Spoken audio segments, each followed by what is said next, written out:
His sickness came quite suddenly. In 1922, his first stroke laid him low. He went to recover in a small estate in the village of Gorky. It was a hemorrhage of the brain, but it was not necessarily of great danger. He seemed to rally, and very soon he was talking as vigorously as ever, or nearly.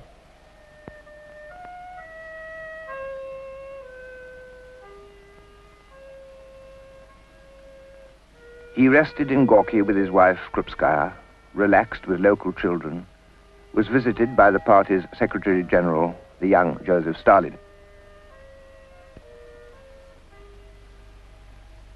That year he seemed to recover and hastened back to Moscow, to the Council of People's Commissars, to the Central Committee, to the Central Executive. To Lenin it was hard to accept that the business of the Soviet could continue without it. But by the end of the year, in the bitter winter, the second stroke failed him once again. And once again, Krupskaya took him back to Gorky, to the snow-bound villa where, in the silence of paralysis, he was to come to an end. So, at 6:30 on the evening of January the 21st, 1924, in the 54th year of his tireless, tormented and triumphant life, Vladimir Ilyich Lenin died of a sclerosis of the brain. They took him back to Moscow, gripped in the ferocity of the numbing winter's cold.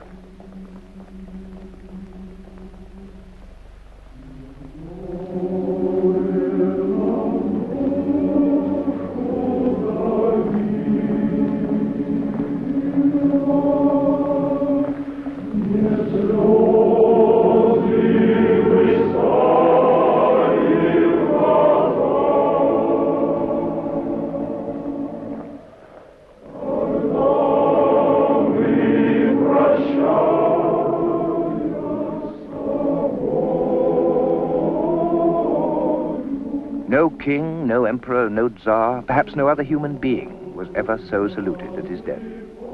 He'd been many things in his time, all to one compelling and obsessive end. Through him, many had lived who would otherwise have died. Many had died who would otherwise have lived.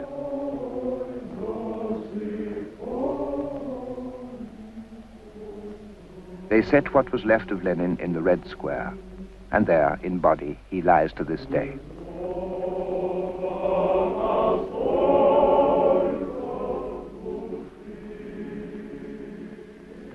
Of Vladimir Lenin, it was once said by Winston Churchill, the Russian people's worst misfortune was his birth. Their next worst, his death. One can admire the neatness of the paradox and wonder. The half-century that separated that birth and that death transformed everything. But for what, neither we nor Russia have lived long enough to know.